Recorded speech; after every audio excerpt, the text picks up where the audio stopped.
computer. Hey, it's Chris Byer. Chris Bowling. We are in focus today, CV. Yes, we are. Got Cary Seager from AssuredPartners, another member of AssuredPartners. So Cary, tell us who you are and what's your background, because we're talking about workplace wellness today. Sure. Hi, guys. Good morning. I'm Cary Seager. I'm Regional Director of Health and Productivity at AssuredPartners. Believe it or not, I started my career, I'm a finance major and I have an MBA, and I started working as a commercial banker. Wow. And after making my way into the employee benefits insurance world, as you know, we all don't end up here in a direct line. It sort of happens to you. I was working in that area, and my passion for well-being was quickly recognized. I then was asked to serve as a wellness specialist for our clients with the purpose of decreasing claim costs. Yes. Yeah. And before I knew it was my primary role, this was about 16 years ago.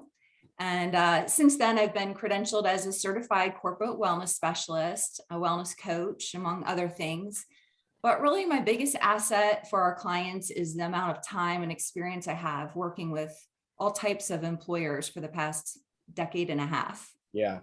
So Cary, you said, which is a true statement, none of us wake up and say we want to be in insurance. So how did you actually get to your current role at AssuredPartners? I mean, you talked about you're in finance and then you got into wellness. So how did that transition happen? Right. Yeah, good question. Well, about 10 years ago, AssuredPartners was recruiting a producer, which is who we call our salespeople. Right. And this was a producer I worked with closely, and he was being recruited because of his expertise in the senior living space. Sure.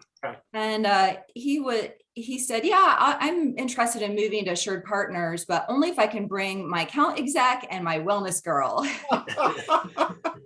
So, boy, I'm glad he brought me along. Yeah. AssuredPartners is just, you guys know, a growing, energizing organization.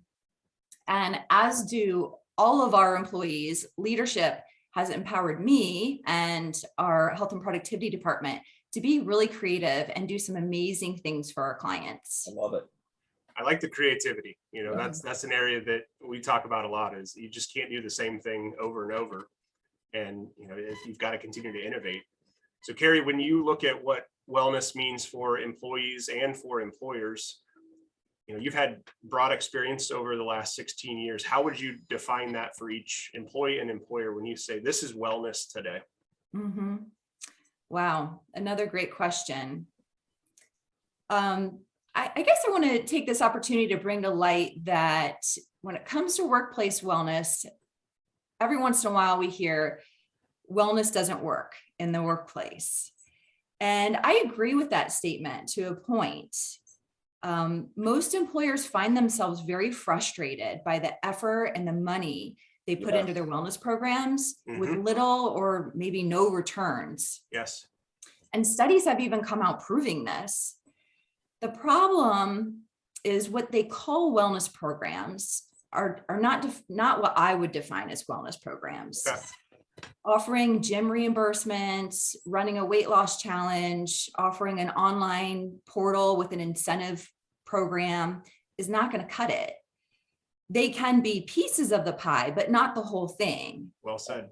Yeah. So to answer your question simply, I think I would say, if an employee is asked if their employer has a wellness program, and if the employer cares about them and their health, and the employee says quickly and confidently, yes, then I would say they have a wellness program.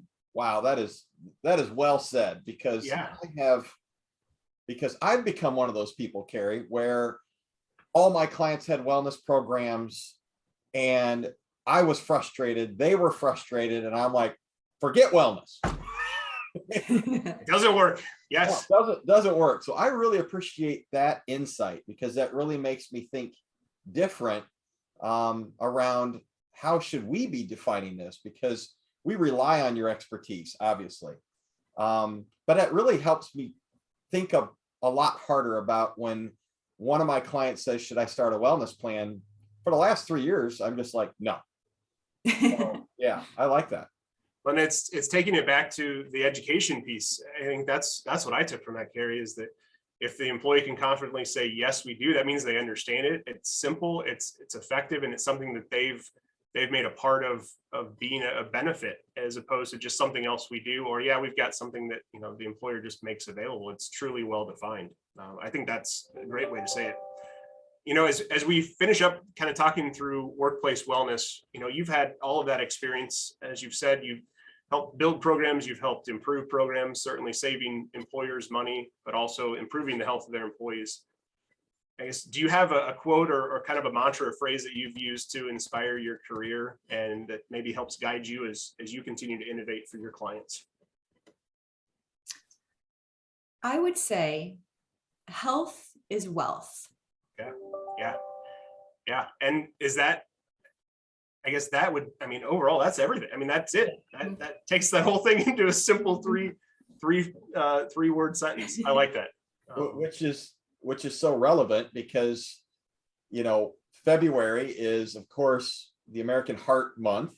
And we just had my wife on, who at age 48, not on a single medication, she's been a cardiac nurse her entire life, has an event. And, you know, you think about health is everything. It doesn't matter what your wealth is. If you don't have your health, you can't enjoy any of it. Yeah. So I think that's a great quote. I love it. Cary, thanks for joining Chris and I in focus Thank this you. morning. Good to see you today. Thank you for all. Thanks so much.